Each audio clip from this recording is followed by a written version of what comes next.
is Daily Blast Live. We're talking about what you're talking about. Get real. No. Yeah, this just is stop. a sham. It's finally here. Drum roll. Welcome to DBL. Happy Friday, everybody. Woo! I look like an emoji, don't I? A little kinda dancing. do. Like a flamenco dancer. Yeah. It needs to be red, but yes, I like Yeah. it.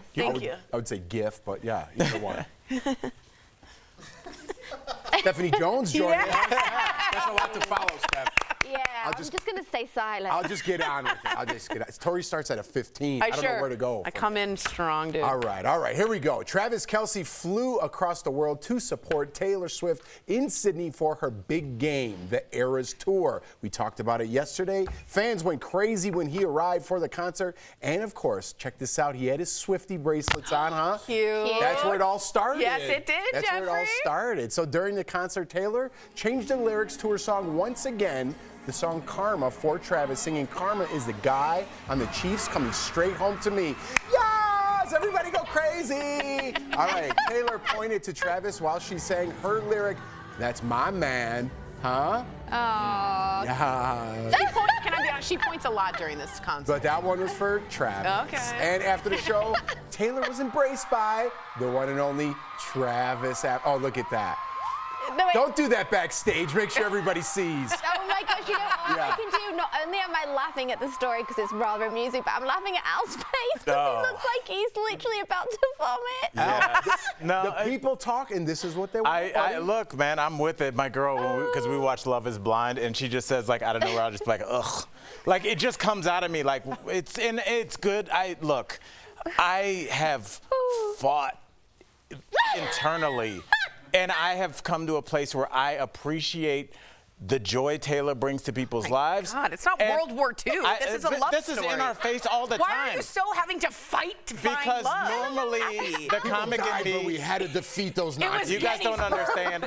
We made It's a like stand. when I see or hear something whack, my body does not. It responds like an allergic It's reaction. like I'm just like, ugh. recoiling and Why? and It's horror. love. Yeah. You find that embarrassing or cringy a little. Yeah. Okay. It's just public love. Jeff, you All right. get me on that. Well, no, we got a couple more beats, Al, so Oh. take a deep breath. There we go. Can you fight it? He was not the only star there, Al, to attend the first concert in Sydney. Oh, no. Katy Perry also enjoyed the show and shared this selfie on Instagram. Look at those two cuties. That's a and great also picture. posted this video of her singing along to the song Bad Blood.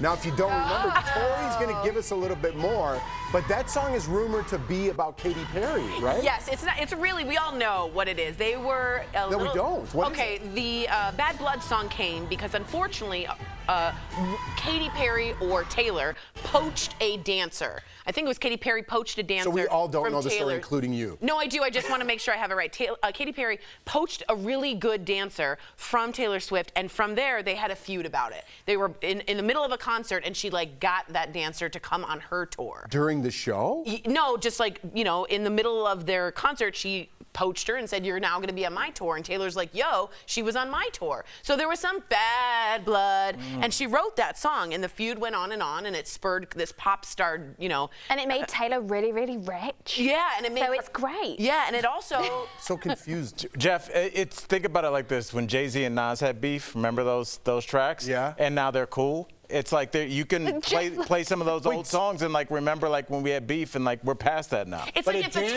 talk. left No, listen, to it's- work somewhere else? It's a power and you play. wrote a song about it? Yeah, It's a- imagine if someone like poached me, like The Talk. What if The Talk poached me to be on The Talk? I would write a song, but it'd be more Christmassy. Yes. What if you guys drove me directly to the top? That's what it'd be like. They stole your person We away. got it. He didn't. No, I don't understand the songwriting about it. Well, you know what? It's a big deal, and you make good Is that a money big off deal to everybody? Jeff, if my Made a lot of podcast took a money. producer People write from your songs when people get traded off their team. But to Jeff- other Jeff- That's what No, it was singer-songwriters sneaky, do. They the way write it was about their done. experiences. And was hey, sneaky. you know what? It is a good song. Let's be honest. All And right, it all did right. make We a went lot of way money, too so far I'm down here the for rabbit it. hole here. All right, Travis and Taylor are reportedly staying in the presidential villa at the posh Crown Towers. Check this place out. The nightly rate typically starts at around $25,000. That's insane. Yeah, that's too much That's money. insane. The two-story room is on the 88th floor. Look at those windows Holy mackerel. surrounding the whole thing. Panoramic views of Sydney. That is Along with beautiful. shared living spaces. There are multiple rooms, obviously. Oh, look at, you see that little Sydney thing over there? Sydney Opera House? Yeah. That little Sydney thing.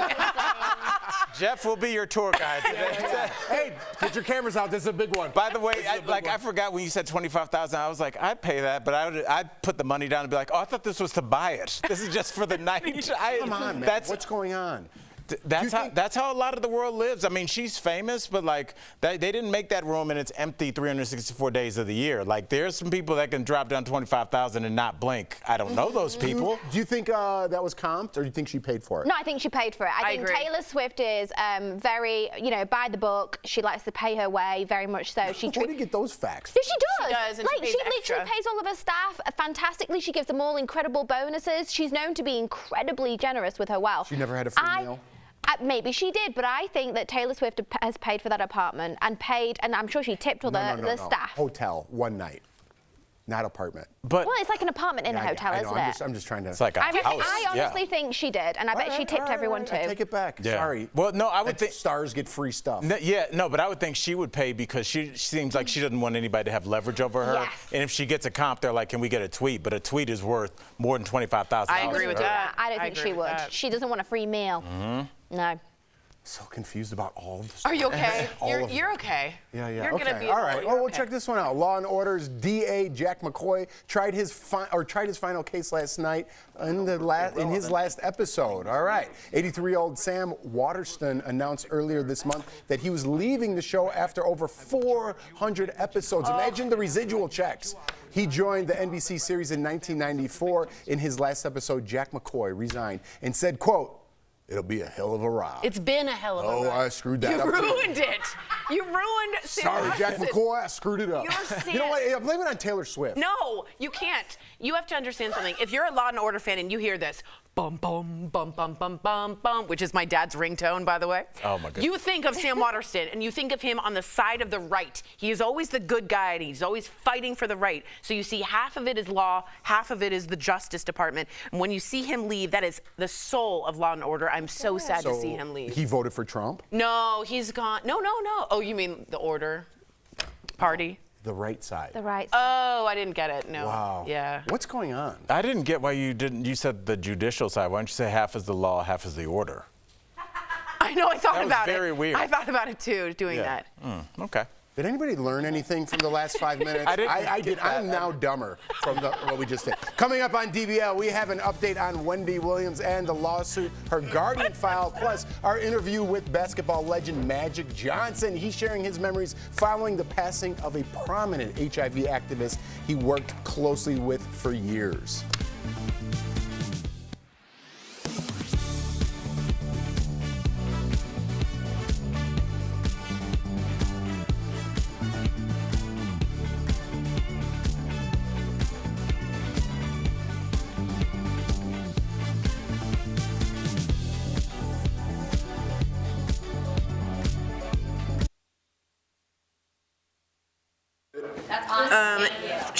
If you didn't know, Kanye So we got to Sam. had a tilted stage during one of his concerts. Do you remember this? Yes. I don't know which concert it was, but his stage was actually tilted. And Taylor wrote, "I don't like your tilted stage." Is that what she said? Yeah, so she is very particular about her feud songs. She makes it very clear who she's feuding with, and she gives you that Katy Easter Perry egg. song, she said Band-Aids don't fix bullet holes. So is taking a dancer a bullet hole? I know, that seems a little much. For me, that's why I'm not understanding. I don't think all the details of this story are evident to us all. The poaching? Yes. With it- You're all not we know making is it the clear. poaching. There was Yeah, I didn't more. It understand. was more personal. It was more dirty play by Katy Perry's people. She shouldn't have done it. You know, there was more going on. It was sneaky. Yeah. She poached her. But I think it's deeper than that. When you get to a certain level where you only have I'm just saying, it two was- or three people that are your competitors at the very top, it's almost like sprinters. Like you're being separated by a fraction of a second. you take so them. like taking a good dancer It's a is huge deal. It's an act of aggression. It's like It's like breaking some code. Frank wants to go work with you. All right, Frank, it's been real, buddy. See ya. What do you, I don't get it. I don't understand. You're not an entertainer with dancers. You don't see that how much they back it's you like an up. employee. Okay, cool. Frank, you don't want to be here? Go. I don't. You like wouldn't to be have here. any feelings if someone poached Al for something else. That'd be harsh. No, I'd be happy for Al. Go do your thing. It would be different. Okay, let's say. a fair comparison. Let me just say, I have a rival podcast to you and Jordan. I do something with my wife, and took my producer? we're 5 years in. I took your EP.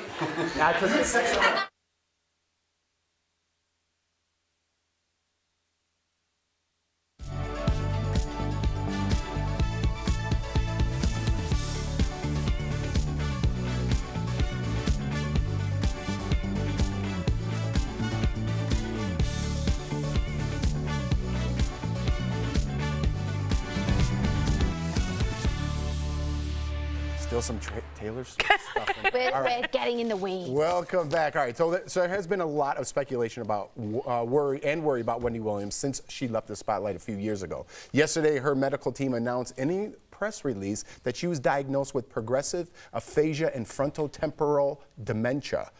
Now we're learning that Wendy's guardian filed a sealed lawsuit 2 days ago before the planned premiere of Lifetime's documentary, Where is Wendy Williams? A source tells People it appears to be an attempt to stop the airing of the documentary that's supposed to drop Sunday. Wendy's niece joined The View yesterday to talk about the documentary and the family's struggle to speak with Wendy after she entered a facility for help last spring. Let's watch. We went months before we were finally even able to get a call. I was telling the story yesterday. I was sitting in a nail salon in Miami, and I got a call from a block number, and I answered it. And she was like, "Hi, Alex." I said, "Aunt Wendy?" We were on the phone for 4 hours and 37 minutes because I hadn't heard from her in months. And that was the reality. I don't remember who got off the phone first, but it was that feeling of like, when I get off the phone with you, I don't know if I'm going to hear from you again, so I'll wait until you say, "Okay, I got to go, bye." Wow, this story is really turning into something I didn't think it was, but it's a lot more serious than I first imagined. It really is. So in 2022, I just want to give you some context. She was placed under a temporary financial guardianship from Wells Fargo. They argued she was an incapacitated person without input from her family. So guardians took over her financial stuff in 2022. Documentary started filming in 2022. So the guardians and the family are sort of now fighting, and they are saying, the family's saying, we haven't heard from Wendy. The guardians are now trying to stop and cease and desist the documentary that's coming out in February 25th, very soon. So this has become a huge mess, okay, with Wendy in the middle. And at some point, someone's gonna have to determine if Wendy signed her right over to do this documentary while she was compos mentis, which just means, was she able to sign a legal document without help from someone else? If it was in 2022, she's being called an incapacitated person. I don't know how she's filing and signing documents that same year. Yeah. So her family has some say here. She's not being able to hear from them. She has to call on a block number. They can't reach out to her. This is starting to feel a little bit like the Britney conservatorship. Do we know where we don't know where she is? No, and the family doesn't either. Which is scary. They can only receive a block number, not knowing where she is at all. But I mean, this is a thing, obviously, we're talking about a celebrity in this case, but I think in a lot of family stuff, this happens. When mom or dad gets sick, there might be one sibling or something that kind of takes to their side, even though that sibling wasn't around for most of the other decades. You can get people to sign things late in life. Yeah. New girlfriends that show up when dad is 89 and she's 22, all of a sudden she's the executor of his estate. All these things are very murky and gray, and I think when you have somebody like Wendy Williams, I mean, I'm not taking any shots at any studios, but I mean, Bruce Willis put out some really interesting movies towards the end of his career that I don't know if he would have done had he been looked after. Yes. Yeah. And so when you're famous, you have that name and you have this money behind you, and they're like, here's the Guardian, but like, has anybody vetted the Guardian? Right.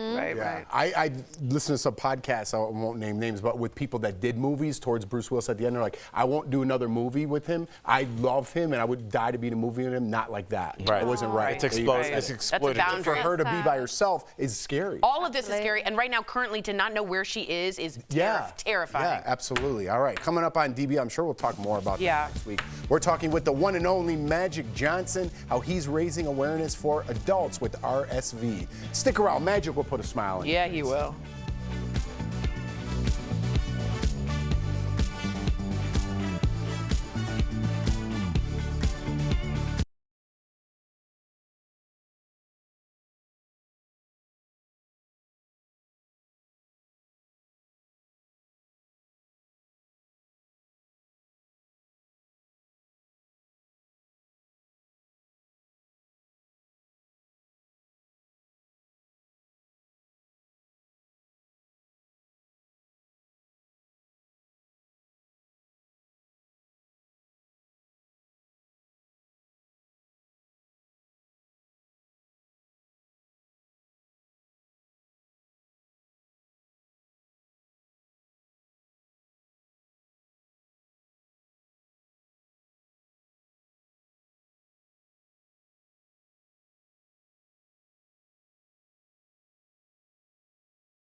Welcome back. You might know him. He's a 5-time NBA champion, 3-time MVP, an Olympic gold medalist, and a longtime advocate for health. Now Magic Johnson is raising awareness for RSV in adults over 60 through the Sideline RSV campaign. Earlier, we were honored to chat with Magic all about it. Check it out. Please welcome back to the show. We love him, Magic Johnson! Hello. I wasn't on the first interview with you, and they were like, it's the best one ever. So now I get to have this with you. It's lovely to meet you, sir. Before we get to the RSV campaign, we want to ask you about your longtime friend, Hydea. She was born with HIV and was a powerful advocate, and we are so sorry to hear that she passed away this week. What did her friendship mean to you, and what do you hope her legacy to be, Magic? Well, Hydea and I changed the world when it comes to HIV and AIDS, right? And man, being 7 years old and me interviewing her on that Nickelodeon special, she was able to change people's mindset when it came to HIV and AIDS at that time. Right. And then her work from there on, she saved millions and millions of lives. She educated millions of people. She went not only in person, to different cities across this country to make a great impact on explaining to people what HIV and AIDS means to her and how you can save your life, how you can protect yourself, making sure that she went in the Black and brown community especially, and educated so many people.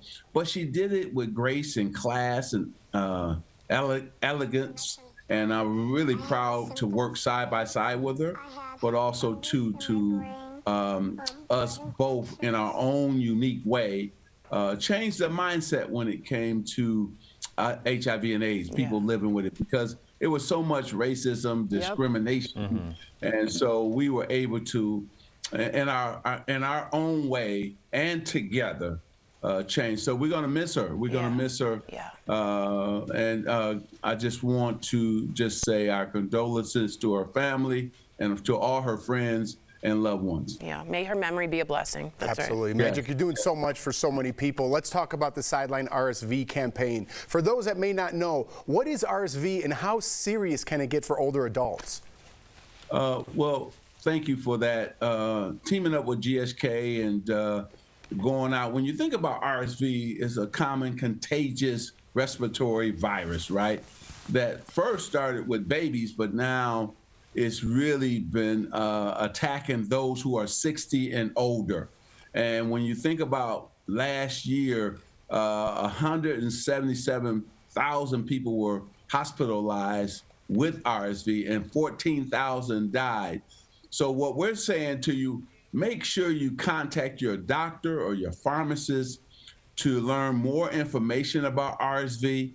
Now there's a vaccine, so you can get vaccinated, but also talk to your doctor and pharmacist about that as well.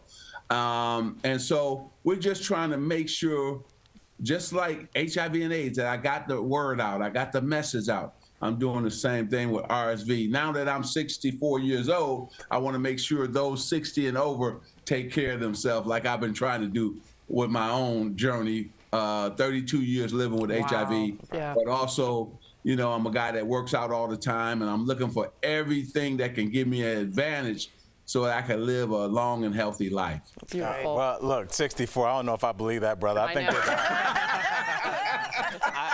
I think don't tell nobody. Don't tell nobody. There's going to be a late free agent call-up. You're going to join those Lakers and help LeBron get that last chip, huh? Listen, the Lakers, the role players are starting to play better. I got to give them credit. D'Angelo Russell is playing better. Austin Rivers. Austin Reeves are playing better. Rui is playing better. So when those guys play better, the Lakers are a strong team because Anthony Davis has been playing out of his mind. He's an MVP candidate. LeBron James, will he ever stop? 20 straight years, it doesn't look like it. Magic, Right. thank you so much for joining us today. DBL Nation, you can learn more about RSV and how to get involved at sidelinersv.com and follow Sideline RSV on Facebook and Instagram. Congratulations, Magic. Really, What an Thank honor. you. so inspirational. Stay blessed, everybody. Stay blessed. Thank We'll be you, right sir. back. Thank you. All right.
February, enter the Sandals Blue Valentine giveaway to win an all-inclusive vacation to the brand new Sandals St. Vincent and the Grenadines or any Sandals resort of your choice. Watch DBL every day for a word of the day. Then enter at dailyblastlive.com/sandals for your chance to win a 4-day, 3-night escape for 2. The winner will be announced on DBL February 28th. Today's Sandals word of the day is starfish. Starfish. All right, welcome back. How closely do you look at your medical bills? According to experts, up to 80% of medical bills have some sort of error in them. It seems like somebody would fix this at some point. 80%? Don't even get me started. My wife, she writes down all of our bills, our medical bills, Good for her. from when we had our children. They like triple billed us. Did And they? she calls every time and she's like, I wrote it down. Here's the thing you guys keep charging me. We're like, oops, sorry. And then when you want to fix a bill, you're like, all I have is $500. You're like, we'll take it. Yeah, you can literally. What is with that system? You can negotiate. You're absolutely right. It's an absolutely for-profit system, so it's against you. But if you see that 6-digit code, it is. It's against you. If you see that 6-digit code, don't be scared.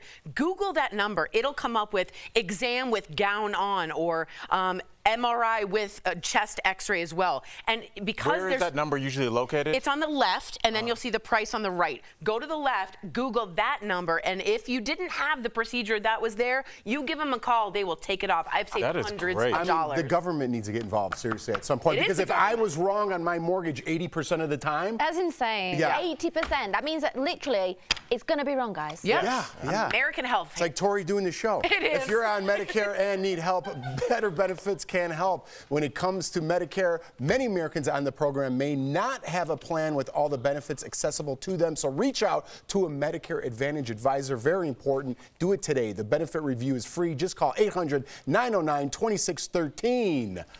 That 80% threw me. Yeah, I just like. But why isn't the government getting involved? If that's really the number, seriously. What's that sound? Ka-ching, ka-ching, yes, ka-ching, ka-ching. the government's getting tax. No, it's not. The government's getting tax money from that. But it's not ka-ching. It's put your hands up because I'm robbing. That's exactly what it is. It's complete robbery. Welcome to capitalism, sir. And if I broke my leg in America as opposed to where in England, I would walk in and out and be like $20 or nothing. Do you know how much money it would be? On that note, have a great weekend, everybody. See you next time.